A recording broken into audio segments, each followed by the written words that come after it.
pessoal, muito bem, vamos então dar início ao nosso terceiro bloco dessa última aula do curso Governança em TI.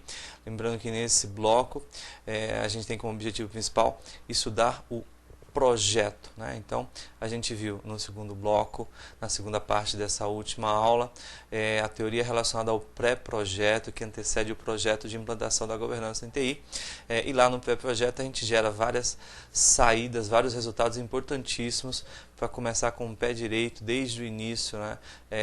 Na fase de projeto.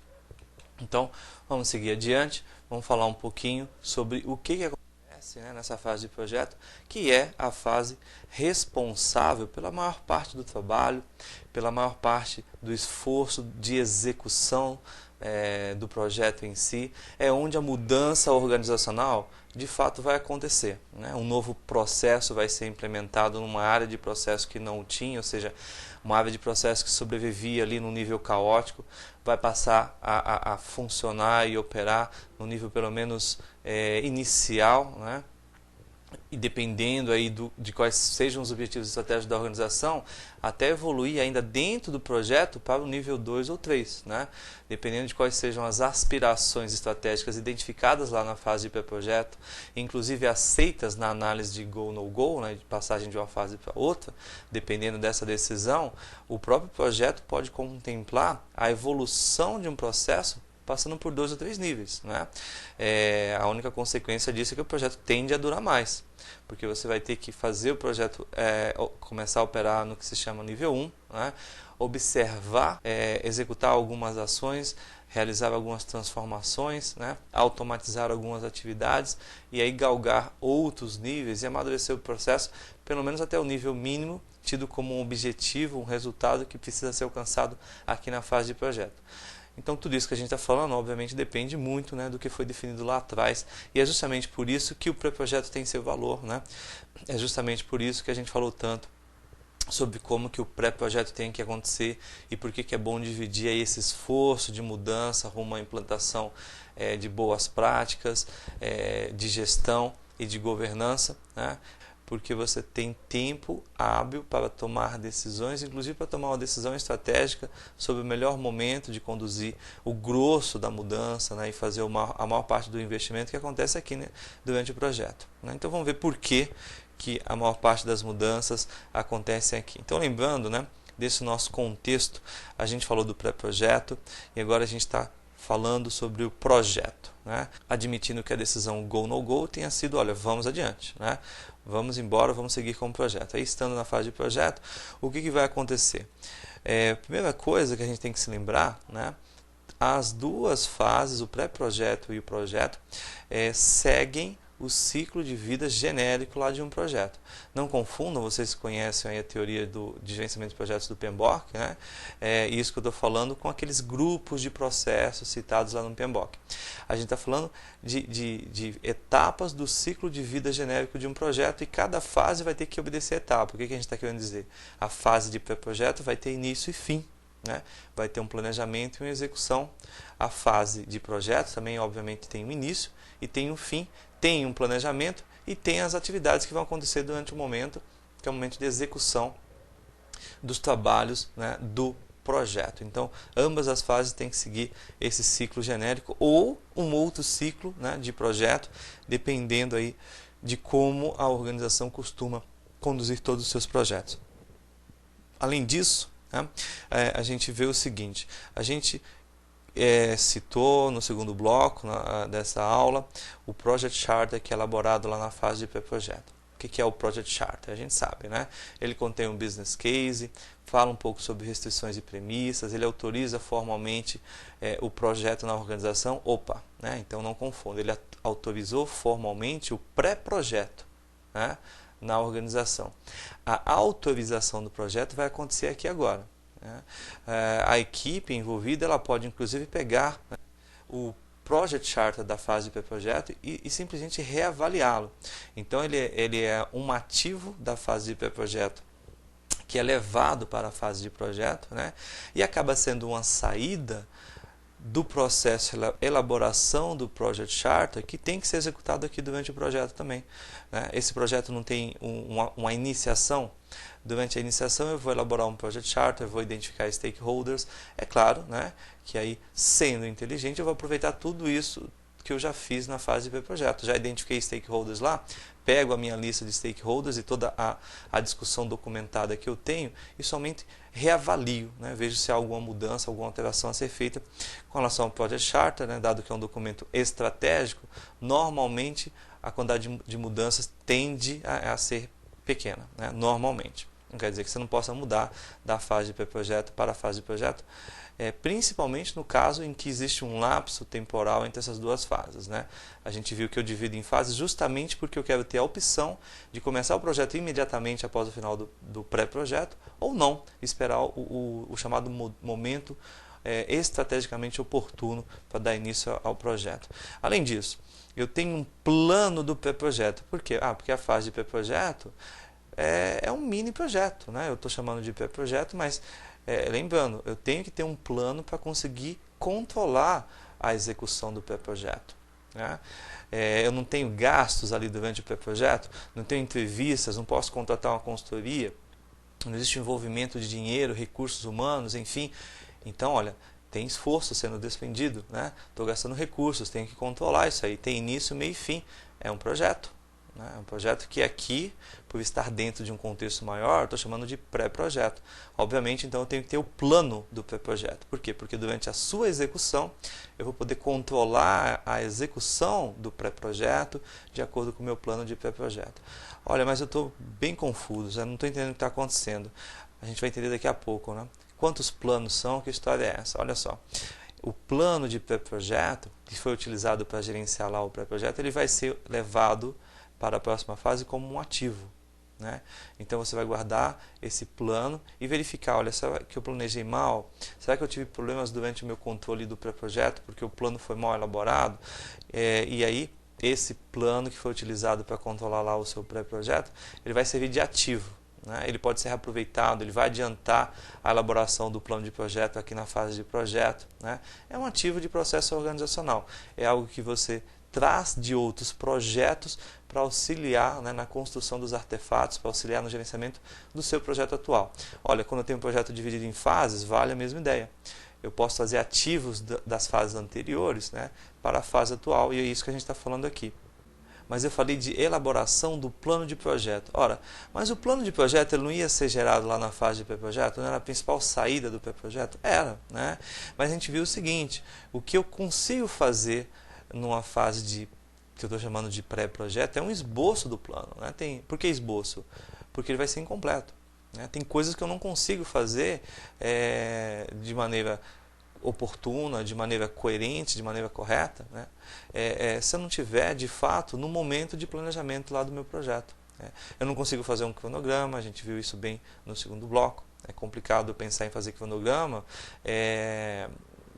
numa fase de pré-projeto, quando eu não sei nem em que momento o projeto de fato vai começar, né? Se eu tiver aquele lapso temporal que eu citei, olha, o seu cronograma fica furado. Então, o seu plano de projeto, ele, por exemplo, ele provavelmente não vai ter um cronograma pronto, né? No máximo você vai ter um cronograma de marcos, né? E mesmo assim, com uma restrição muito grande com relação às datas que você vai dar, porque tudo isso vai precisar ser revisto. Questão de riscos, né? A gente sabe que na medida em que a gente vai caminhando num trabalho qualquer, a gente consegue visualizar muito mais, né, os riscos, identificar muito melhor os riscos que possam acontecer. Inclusive a solução de compromisso quando a gente fala de gerenciamento de risco, né?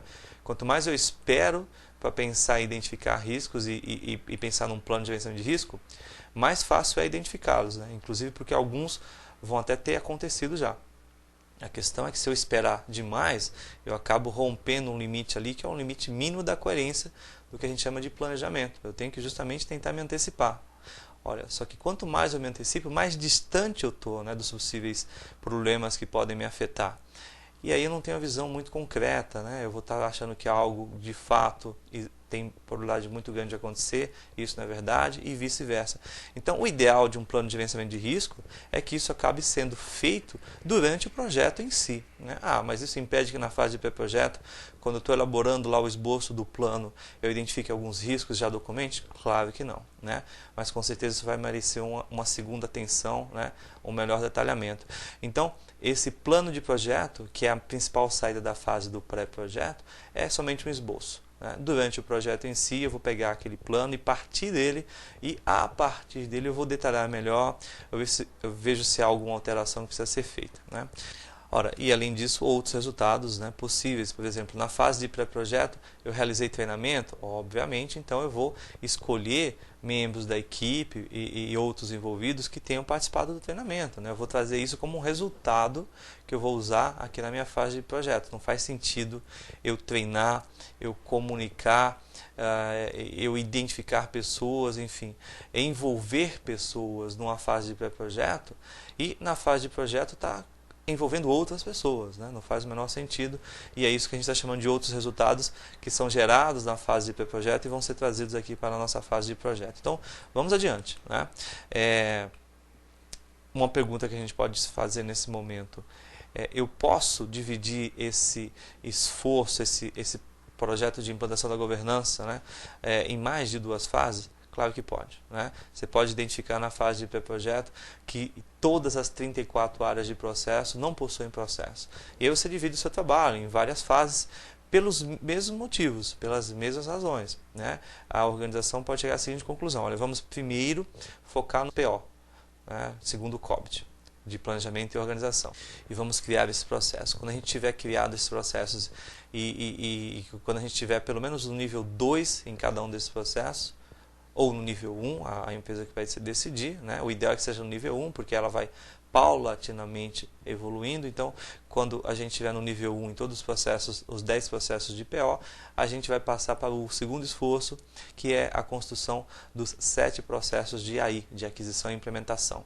numa terceira fase, né? Então, é uma escolha, a divisão em várias fases, dependendo de como a empresa enxergue estrategicamente que é melhor dividir o esforço total, né, para implementar todos os processos.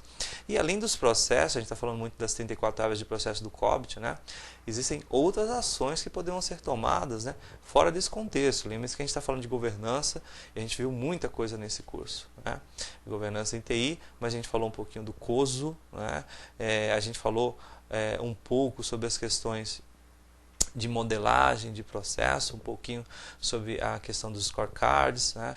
Falamos um pouquinho também sobre como a organização vai se portar perante essa iniciativa de governança em TI, no que diz respeito à sua preocupação de governança corporativa, né? Ou seja, estamos falando de governança empresarial, algo que engloba aí todos os esforços, né? Será que não tem outras áreas que mereçam também uma atenção de governança?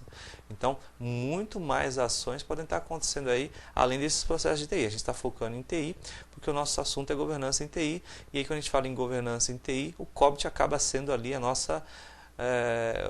melhor forma de direcionar os esforços, de falar sobre como o controle e a auditoria vai acontecer e etc, né? Mas não esqueçam que o escopo ainda é maior do que o que a gente está vendo aqui.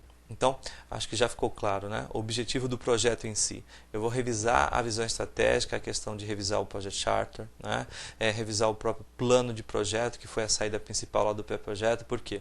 Porque aqui eu tenho melhor condições de detalhar esse plano de projeto, e eu preciso inclusive fazer isso. É nesse momento do projeto em que eu vou utilizar muito mais fortemente os recursos que eu tenho para gerar os resultados, né? É aqui que eu vou criar, implantar novos processos. Então lá no pré-projeto eu falei, olha, tais áreas não têm processos.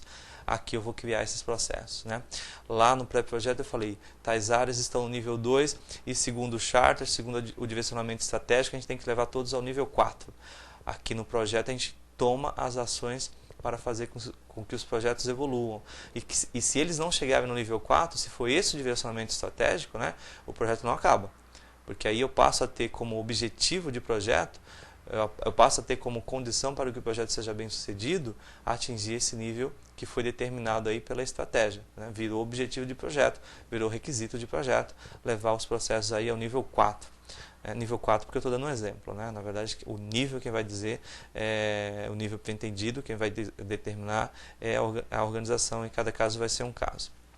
Bom, então vamos falar dos quatro estágios, né, genéricos. A gente está usando estágios genéricos, inclusive por força aí da didática, né? A gente sabe que, olha, se eu tiver num projeto lá da Petrobras, o ciclo de vida do projeto vai receber nomes, né? E pode ser num número diferente de 4, podem ser 5, 6. Um projeto de desenvolvimento de software, eu posso ter a fase de requisitos, a fase de desenvolvimento, a fase de testes em fábrica, de testes in situ e validação, de operacionalização do software, enfim. Se você está usando o RUP, aí você vai ter um outro ciclo com outros nomes diferentes desse que eu estou falando. Então, o ciclo de vida do projeto vai depender muito aí do tipo de organização, né? Cada organização acaba dando um nome diferente aí para esse ciclo de vida. E lembrando de novo, a gente não está falando em nenhum momento dos grupos de processos de gerenciamento de projetos lá do PMBOK, embora os termos aqui sejam bem parecidos, né? Mas enfim, na fase de iniciação do projeto, o que vai acontecer? Vou pegar o Project Charter e vou rever, né? Se eu precisar modificar alguma coisa, eu modifico. Se eu não precisar, eu não modifico, né? Vou verificar se existem algumas mudanças no cenário, né? Desde que o pré-projeto terminou. Imaginem que houve aquele chamado lapso temporal, a organização esperou 6 meses, 1 ano para iniciar o projeto depois que o pré-projeto terminou, por algum motivo, né? Sou um órgão governamental e estou dependendo de verbas, e justamente no momento que eu queria começar o meu projeto, o governo resolveu contingenciar toda a minha área lá, né, governamental, todo um setor, né, um departamento. Não tem jeito, né? Vai ter que ficar esperando. E aí eu vou acabar tendo a necessidade muito grande de ter que rever muitas das saídas lá do pré-projeto quando for iniciar o projeto. Por quê? Por conta do tempo que se passou, né, até a inicialização do projeto após encerrada a fase de pré-projeto. Isso, inclusive, pode ser previsto lá no pré-projeto. É um dos riscos que a fase de pré-projeto pode identificar e já planejar alguma resposta para esse tipo de risco, se isso vier a acontecer, né?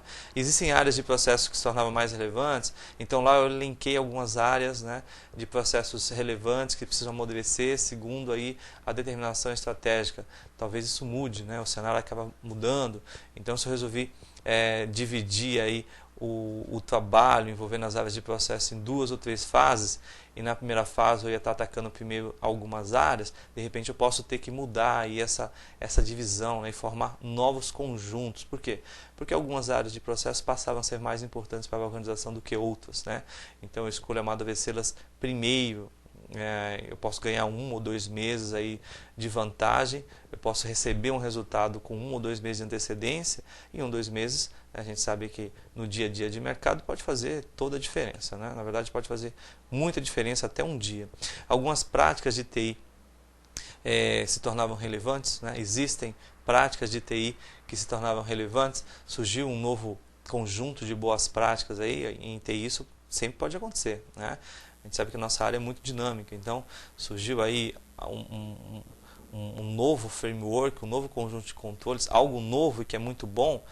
Talvez eu tenha que recuar um pouquinho, né, no que a fase de pré-projeto determinou, direcionou, e rever, né, se não vale a pena mudanças. Olha, sugeriam que a gente utilizasse ITIL para amadurecer e melhorar os processos lá do domínio DS, de entrega e suporte.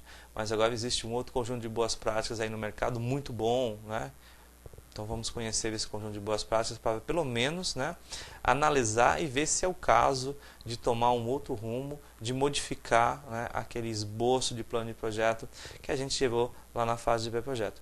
Por quê? Olha, é um retrabalho? Talvez seja, né, mas não vale a pena você evitar fazer essa mudança nesse momento, porque acaba sendo um momento mais oportuno, né? Se algo é melhor, se está aí, e se você está no momento de início da implantação de alguns conjuntos de práticas, né, faça isso logo usando o que há de melhor no mercado, né?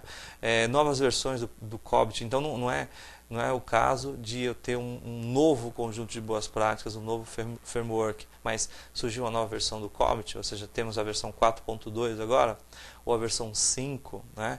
Temos a ITIL versão 4, olha, se tiver, e na fase de pré-projeto as versões, né, do COBIT, da AIT, do que quer que tenha sido citado, eram outras, vou ter que rever tudo que foi feito, né? Houve alterações no quadro de pessoal, é importantíssimo, né? Treinei parte da minha equipe para poder utilizá-las como recursos humanos aqui na minha fase de projeto. E houve mudanças drásticas no meu quadro de pessoal, né? Por várias razões possíveis, dependendo de quais foram as mudanças, a fase de pré-projeto pode tentar prevê-las, né? Mas ela consegue prever até certo ponto, né? É gerenciamento de risco. Então, por algum motivo eu tive alterações sérias no meu quadro de pessoal, inclusive envolvendo aquelas peças-chave que foram treinadas. Talvez eu tenha que atrasar um pouquinho o meu projeto por conta de ter que refazer um treinamento, ter que escolher outras peças lá na minha equipe de TI para poder compor a minha equipe que ficou desfalcada por algum motivo, ok? Bom, obviamente a gente tem como sair daqui dessa fase de inicialização do projeto, é o Project Charter, né? Revisado de que forma? Olha, observando tudo isso que a gente listou aqui, né? E inclusive se perguntando, se fazendo outros questionamentos que a gente não fez aqui. A ideia é exercitar esse rigor, né, em fazer boas questões para justamente conseguir, né, sempre cada vez mais diminuir os riscos durante a fase de projeto que a gente já citou, né, é a fase onde a boa parte dos recursos vão ser gastos e a gente tem que fazer isso aí sempre da melhor forma, né? Bom, na fase de planejamento já falamos qual que é a ideia, é pegar o plano de projeto, que ainda é um esboço, verificar o que precisa ser mudado, né? Verificar o que precisa ser melhor detalhado, verificar o que deveria existir no plano e que ainda não existe, com relação a partes interessadas, um plano de gerenciamento de comunicação, a própria análise de risco acaba sendo o ponto mais importante, porque por melhor que ela tenha sido feita lá na fase de pré-projeto, né? Hoje, passado alguns dias, talvez alguns meses, a análise de risco obviamente precisa acontecer de novo, porque certamente, né, o status, o grau de criticidade dos riscos mudou, né, e você consegue enxergar depois de alguns meses muito mais coisas do que enxergava lá atrás. Então sempre o plano de projeto vai merecer uma nova análise de risco, questão de orçamentação, de aquisições, enfim, estamos falando, né, do plano de projeto, né? Estamos falando de gerar um plano de projeto para que o projeto possa ser bem controlado. Durante a fase de execução, o grosso, né, do trabalho vai acontecer finalmente. Bom, e a etapa de execução é justamente a etapa, né, dessa fase do projeto onde o grosso do dinheiro vai ser gasto, a maior parte dos recursos humanos vão estar envolvidos, né, as pessoas vão estar trabalhando muito no projeto. Por quê? Porque é quando a mudança vai estar acontecendo, né? Aqueles que foram só comunicados e envolvidos lá na fase de projeto vão começar a notar as mudanças acontecendo, né? Os processos que não existiam vão ter que começar a existir, os processos que precisam melhorar vão ter que começar a melhorar, as mudanças vão ter que acontecer aqui durante a fase de execução. E aqui é onde vai valer se utilizar, né, de tudo que existe aí de melhor para auxiliar na melhoria na gestão de processos. Então a gente pode pensar na ISO 27000 para melhorar a segurança, podemos pensar em quando o COBIT fala de gerenciamento, de melhoria da qualidade do serviço prestado, a própria ISO 9000 pode auxiliar, né? Não é uma norma feita para a TI, mas fala de qualidade, e a TI pode, obviamente, se beneficiar do conteúdo que está ali, dependendo de que empresa você está. É uma ATI de uma empresa, de uma indústria, né, da área automotiva e de outra área da indústria, que conhece muito mais qualidade a partir do Seis Sigma, né, e já vivencia a filosofia do Seis Sigma em outros setores da empresa. Por que não a própria TI tentar melhorar a qualidade do seu trabalho usando a filosofia Seis Sigma? É óbvio que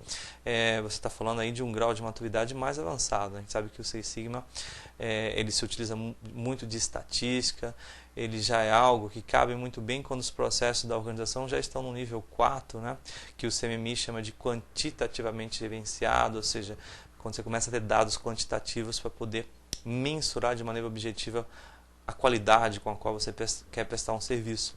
Quer melhorar em gerenciamento de projetos? PMBOK, Scrum. Se eu for na área de desenvolvimento, o Scrum vai caber muito bem. Se eu não gosto do PMBOK por algum motivo, tem o Prince, né, Prince2, quer melhorar em terceirização de serviço, o ECM, né? Ou quer ser, se eu for Service Provider, posso usar o SP, se eu for um contratante, eu posso usar o ECM CL, né? Para as organizações clientes. Enfim, muita coisa pode acabar tendo que ser utilizada aqui durante essa etapa de execução do projeto. Bom, obviamente, né, saída principal aqui da execução são as entregas. E o que são as entregas? Novos processos, processos melhorados, mudança efetivada dentro da organização. O encerramento do projeto é aquele momento em que você observa que o conjunto de entregas que foram feitas durante a execução, quando somadas, né, acabam acabam significando que o produto inicialmente solicitado pelo seu cliente foi entregue. Né? Que os resultados inicialmente pretendidos lá pela área estratégica que gerou a demanda foram alcançados. Ou quando, e esse item 2 aqui é um item que a gente espera que não aconteça, né? Porque falar que a governança em TI não interessa mais para a organização acaba sendo algo muito grave, né? Principalmente para os profissionais de TI dessa empresa. Mas, como a gente viu, né? Pode ser uma forma de saída do projeto, uma forma de encerramento, né? Se os donos da organização, se a estratégia assim o decidir. E essa terceira forma de encerramento, que acaba sendo a mais curiosa, né? Eu posso, por exemplo, tendo colocado como objetivo um nível 4, que deve ser alcançado por todos os meus processos, eu posso chegar à conclusão de que, olha, a gente não vai chegar ao nível 4, isso aí juntamente com o gerente e a equipe de projeto, né? A gente não vai chegar ao nível 4 sem ultrapassar os custos e os prazos que foram inicialmente determinados. O máximo que a gente conseguiu até agora foi o nível 3. E aí vem o patrocinador do projeto e fala, olha, o nível 3 está bom, né? Vamos encerrar o projeto por aqui, fazer reuniões de lições aprendidas, né? Levar para casa aí essas lições e talvez rever a forma com que a gente estabelece objetivos estratégicos, né? Rever por que a gente quis o nível 4 lá atrás, quando o nível 3 já está atendendo, talvez tenha sido um erro muito mais de estratégia, né? Do que de gerenciamento. O gerente só vai gerenciar e perseguir aquilo que a estratégia mandou. E a estratégia pode vir e falar, olha, vamos encerrar por aqui, né? Atingimos o nível 3 em todos os processos e já está bom. Dado que num projeto como esse, de implantação da governança, o que a gente chama de patrocinador acaba se confundindo também com o que a gente chama num projeto de cliente, né? Porque é justamente a organização que está bancando aí esse esforço. Então, se ele fala que, olha, para mim está bom por hora, né, como está o projeto, e vamos encerrar por aqui, perfeito, você tem patrocinador e cliente na mesma figura, né, da figura da mesma pessoa jurídica, que no caso é a empresa, falando para você encerrar o projeto. Projeto encerrado, então. Ok? A principal saída dessa fase é a aceitação dos resultados. É importante que a gente tenha definido lá no início de todo esse trabalho objetivos claramente mensuráveis como esses que estão escritos aqui no slide, né? Porque para evitar chegar à fase de encerramento e ter que encerrar o projeto de uma forma que não seja a forma ideal, né? O ideal é encerrar o projeto sempre tendo atingido todo o escopo, né? Ao custo que foi acordado lá com seu cliente e patrocinador, na data que foi acordada com seu cliente e patrocinador. Essa é a melhor forma de encerrar projetos. É assim que você encerra o projeto. É por isso que a gente estuda práticas, né, boas de gerenciamento de projetos. Para não ficar encerrando o projeto aí de várias formas diferentes, embora a gente saiba, né, como a gente acabou de citar, que acaba sendo a realidade de algumas situações, né, a realidade de alguns projetos, mas não é a realidade ideal. Pessoal, então, concluindo, né, recapitulando tudo que a gente falou ao longo dessa aula, o que vem a ser, então, essa questão da implantação da governança? Quais são as preocupações que eu tenho que ter? Vamos lembrar que a gente falou no início, né, dessa aula, lá no primeiro bloco, identificação de fatores críticos de sucesso, patrocínio da alta gestão, o clareamento para todos, a definição da curva de retorno sobre investimento. Todo mundo tem que entender, né, que essa empreitada não é uma empreitada que vai trazer um retorno de curto prazo, né? Retorno de médio e longo prazo. E o investimento não, o investimento é de curto prazo. comunicação dos envolvidos. Então é muito importante trabalhar aí com a cultura organizacional, se preparar para a mudança, né? Qualquer mudança na organização sempre acontece com alguns tropeços, né? A gente sempre vai ter um certo grau de reatividade, um pouquinho maior, um pouquinho menor, mas sempre vai existir reatividade. Num projeto como esse, de implantação de questões de governança em TI, que com certeza vão acabar tendo reflexos também em outras áreas e talvez até inicie, né, outros projetos de implantação de governança empresarial, é óbvio que você pode se preparar, né, para um certo grau de rejeição, de reatividade, e é importante contemplar isso dentro do nosso projeto. Iniciar uma abordagem por projeto. Já faz um bom tempo nessa aula que a gente vem falando de práticas, que são as práticas lá do PMBOK. É abordagem por projeto. Por quê? Porque a gente está falando de mudança drástica na forma de trabalho da organização. Você vai fazer isso através de uma condução por projeto. De outra forma, você não vai conseguir criar pelo menos duas fases, a fase de pré-projeto e a fase de projeto. Ambas as fases têm que seguir um ciclo, né, de início, meio e fim. Eu tenho que ter um plano de gerenciamento para as duas fases, um project charter para as duas fases, mesmo que seja o mesmo charter reaproveitado, né? Mas oficialmente é um para cada uma das duas fases. Tenho que encerrar a fase oficialmente, lições aprendidas ao final de cada fase. Então, todas as fases vão ter que seguir um ciclo de vida, né? Que você vai determinar dentro da sua organização que ciclo é esse. Aqui a gente trabalhou com aquele ciclo genérico e mais tradicional, né? Início, meio e fim, onde o meio envolve planejamento e execução. Uma das fases, a gente dividiu o esforço em duas fases. Uma das fases é a fase de pré-projeto. O que acontece nessa fase? Clareamento da visão estratégica, né? O que se quer com a governança em TI e o que é governança em TI, o que o projeto vai poder entregar, né? Vamos clarear essa visão estratégica desde o início, já lá na fase de pré-projeto, para dar um melhor embasamento para os gestores da organização, a fim de que eles possam tomar aquela decisão famosa, go ou no go, né? Questão do Project Charter, termo de abertura, né? Criar um Project Charter que vai ser inclusive o charter que vai ser levado para a próxima fase, né? Um plano de projeto, a principal saída dessa fase de projeto é o esboço do plano de projeto que vai ser utilizado na próxima fase, né? Capacitação e treinamento, ou seja, posso realizar treinamentos nessa fase de pré-projeto ou posso optar por realizá-los somente durante o projeto. Por quê? Depende muito do contexto, né? Eu posso ter como certa a realização do projeto e por isso eu já me antecipo e já realizo treinamentos durante o pré-projeto. Isso é bom, porque no início do projeto todo mundo já está treinado, né? Todo mundo já tem os conhecimentos técnicos que são necessários, né, para fazer a sua parte dentro do projeto. Mas se a realização do projeto não é certa, a empresa pode optar por evitar, né, consumir mais recursos do que o necessário e deixar certos tipos de treinamento e capacitação somente para a fase de projeto, né? Deixar isso para depois. A fase de projeto vem depois da decisão de go ou no go, né? Siga adiante, não siga adiante, espero um momento oportuno, desisto por enquanto porque estrategicamente não é válido. Na fase de projeto, novos processos vão ser entregues, mudanças em processos já em andamento vão acontecer, obviamente mudanças visando melhoria, e a melhoria, a construção desses processos vai nos levar ao que a gente chama de governança em TI. Lembrando também o que a gente falou no início dessa aula, né? A governança em TI é nada mais nada menos do que a organização conseguir enxergar os seus processos e poder falar, olha, eu tenho processo em todas as minhas áreas, isso é importante, trabalhar por processo.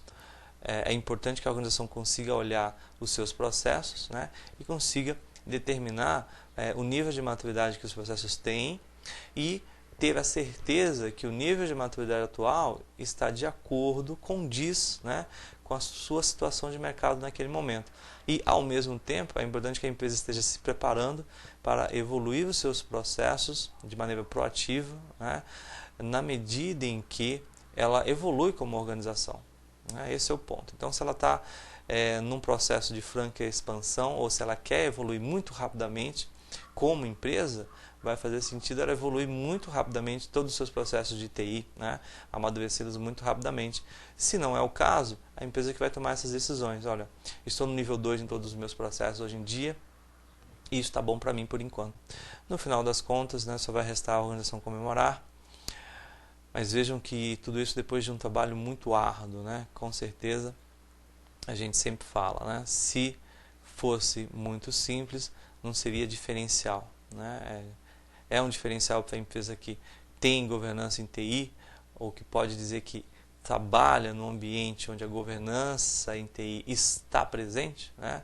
Ela só pode dizer que isso é um diferencial se ela tiver investido, né? Investido tempo, recursos humanos, recursos financeiros, né? Para poder chegar lá, né? A governança, como já dissemos, hoje não é para todos, quem dera, né? Um dia todas as empresas cheguem no estágio avançado de governança, mas hoje não é. Hoje ainda é um grande diferencial, portanto, se é diferencial, vamos correr atrás. Pessoal, com isso a gente encerra essa aula e com isso a gente encerra também este curso, a parte teórica do curso. Foi muito bom ter vocês comigo, eu agradeço, um grande abraço, né, e espero poder revê-los em outro curso. Até mais!